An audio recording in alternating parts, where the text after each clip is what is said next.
What's going on, guys? RBG here, bringing you another video of Transformers movie universe history. And today I wanted to talk about the Autobot who died before he made his official debut in Transformers Revenge of the Fallen. Which character am I talking about? I'm talking about Breakaway, a name you would think holds a lot of weight, especially since we had just saw an Autobot showcase a breakaway performance in the first film. But this character, for whatever reason, was featured in everything related to Revenge of the Fallen except for the actual movie. It's become a reoccurring trend for Transformers who never saw the light of day on the silver screen to still get their own toys that were associated with a movie. We've seen this done with characters like Thundercracker, who was never featured in any of Michael Bay's TF films, but he had multiple figures based on that specific continuity. There have been many instances of this where we were drip-fed characters we wished made it into the live-action roster, whether it be through toys, tie-in comics, or video games, and Breakaway has had a lot of these things. But he's a little different from all the other Transformers who were peppered throughout the Bay continuity. He wasn't just a simple promotion. He was actually supposed to be in Transformers Revenge of the Fallen. Serving in an army of robots tied to the grounds made Breakaway unique. He was one of the very few among the elite Autobot flyers and was unmatched for speed in a straight line. While aerial bots tend to focus on aerial acrobatics, Breakaway focused mainly on straightforward flying. This and his unmatched speed in the air made him an elite Autobot flyer. One of his favorite tricks was speeding over a Decepticon at seemingly impossible velocity, releasing bombs and missiles and quickly flying away before the thunderous boom of his passes could catch up.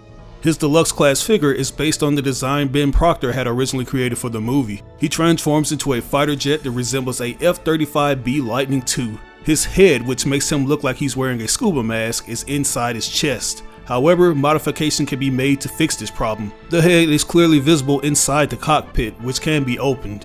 While Breakaway is mostly released with a tan color, darker Rita codes where his main color is goldish are becoming more common, possibly a new design. All other aspects are still the same. His toy bio reads, and I quote, "As one of the two newest Autobot recruits on Earth, Breakaway joins Longarm in hunting down Sideways and Rampage. While Longarm chased Sideways through the streets, the Autobot aerial ace found himself eventually matched by Rampage's raw power." Now, as you know, none of this takes place in the movies, as neither Breakaway or Longarm are featured in the high-speed action sequence, but there was in fact going to be an alternate scene. Due to licensing issues with Audi and the writer's strike, Sideways' role was dramatically altered and he was almost taken out of the script entirely. Originally, Sideways was going to escape the first wave of his Autobot pursuers by using Demolisher as a distraction.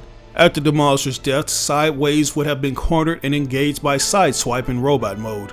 At this point, it would have been Sideways, not Demolisher, who would have dropped the Fallen's name when he threatened Sideswipe during the fight. Ultimately, this scene was never finished. Audi backed out of the licensing agreement and the scene was rewritten to focus on Demolisher. This deleted scene could have potentially served as Breakaway's live-action debut. He could have pursued Demolisher from the air in an epic chase scene. Instead, we got a cool transformation sequence from Optimus where we see him being airdropped onto the Shanghai highway. Now, although we didn't see Breakaway appear in the movies, he did in fact appear in multiple movie tie-in games. TF2's concept artist Ben Proctor designed his robot mode under the working name Firestorm, and this working name was used as a file name for his character in the Revenge of the Fallen video game. He was a playable character in the Revenge of the Fallen game for the PS3, Xbox 360, PC, and DS versions. In the console versions, he possessed a fusion beam sniper rifle that allowed for precision and long-range attacks. His secondary weapon was a burst minigun.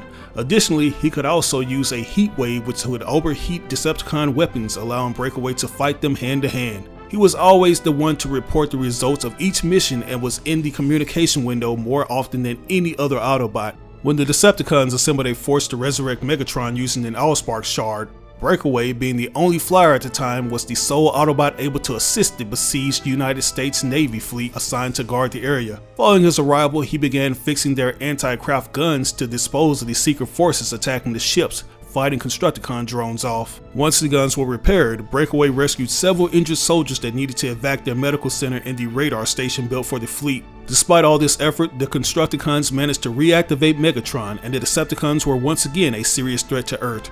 During the Decepticon campaign, Breakaway led a team of Autobots to locate and rescue Director Galloway. His team was ambushed by Grindor, and they fought a bitter fight which saw Breakaway deactivated. But even though he died in this game, he still made a brief appearance in the sequel Dark of the Moon the video game. This time he isn't playable during the story mode. Instead, he's only playable in multiplayer for the Hunter class. His primary weapon has heavy battle pistol, and he has hover as his locked ability. After the Autobot cargo transformer Stratosphere is attacked by Starscream, Breakaway, Silverbolt, and Air Raid then attempt to take him down but fail and are all shot down and killed by the Decepticon Seeker, making this the second instance in which Breakaway is deactivated in a Bayverse promotion. And to be fair, I don't really count either of these deaths because the games tend to go in their own direction, and more times than not they step all over what was established in the movies. One could argue that Transformers Dark of the Moon, the video game, could be considered canon to its live-action counterparts since it serves as a prologue, but it still doesn't explain how Breakaway is alive all of a sudden when he was killed in Transformers Revenge of the Fallen, the video game, a couple years prior. The only way you could justify his sudden inclusion in TF3, the video game, is if you take into account the events that happened in the movie TieIn Comics.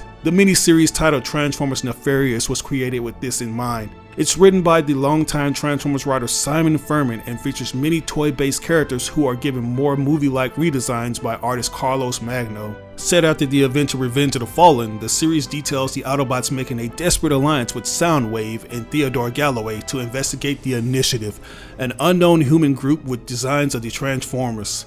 Bumblebee, Knockout, Dune Runner, and Jolt were dispatched to the Kingdom Protochemicals to monitor 5 unknown spark traces, with Breakaway acting as their air support. As the Autobot patrol head towards the plant, Breakaway reaches their destination ahead of them and spies the mysterious military-looking people and ground vehicles. Bumblebee orders him to merely observe proceedings and not engage. Unbeknownst to Bee, others are also observing this scene, namely Buzzsaw. The Decepticon Condor reports back to Soundwave about this new group of humans, describing them as armed, organized, and well-equipped. Concerned about this unknown factor, Soundwave unleashes his animalistic minions with the orders to bring him a single survivor for interrogation and eradicate the rest. The humans detect this new Decepticon threat and respond with force immediately, and appear to gain the upper hand much to Soundwave's astonishment. Soundwave is forced to take direct action and enters Earth's atmosphere, where he is confronted by Breakaway. Soundwave brusquely tells the Autobot that the current situation is not their business, but Breakaway refuses to back off and is promptly obliterated by Soundwave's sonic cannons, just in time for Bumblebee's team to witness as they arrive at the plant.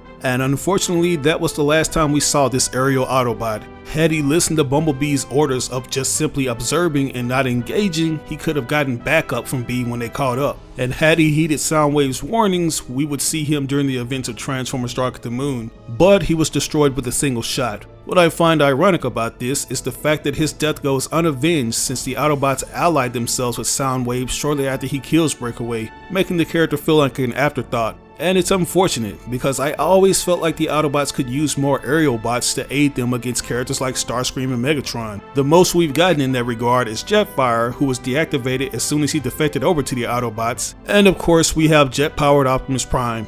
But other than that, there weren't any other Autobots who possessed the ability to fly while in robot mode. But now that Paramount is ushering in a new era of live-action Transformers, there's hope that we'll see more good guys take to the sky as opposed to being grounded. We already have characters like Airraiser and Optimus Primal who originally possessed the ability to fly, appearing in Transformers Rise of the Beast. So maybe that's a sign that characters such as Jetfire, Air Raid, and even Breakaway will be making their return to the silver screen with a new coat of paint. But with that, I think I'm going to conclude this video. What are your thoughts on this? Do you think this addition of Breakaway would have made a difference in the Autobot roster in the live-action movie continuity? Or do you think it was a wise decision not to include him? Let me know in the comments below. As always, I asked you like or dislike the video. It doesn't have to be a thumbs up, it can be a thumbs down. But if you really enjoyed this video, it would help me out tremendously if you shared it with all your friends and followers on different social media outlets. Sharing really makes a difference. But once again, this is your boy RBG signing out on another video. I'll catch you guys later. Peace out. As a successful YouTube user, I often get questions asking what I use to get my videos tons of views. And the answer to that is TubeBuddy. This thing has helped me take my channel to the next level in ways I never imagined. It's a browser extension that helps new and experienced YouTubers grow fast and optimize their channels. I've been using this extension for years and it's constantly getting updated with new features, like the SEO tool that helps me come up with the perfect title, description, and tags to get more people to click on my videos. It even provides you with analytics besides your videos to see how much traffic your video is generating from various social media sites. The extension is absolutely free, but as a special offer, we're giving a 50% discount for channels that have less than 1,000 subscribers that purchase the Pro upgrade. All you have to do is enter in the code RisingStarBuddy. So if you're interested in starting a YouTube channel or taking your content to the next level, download the extension now. You can do so by clicking on this link that'll be provided in the description of this video. You're at your best when we go again.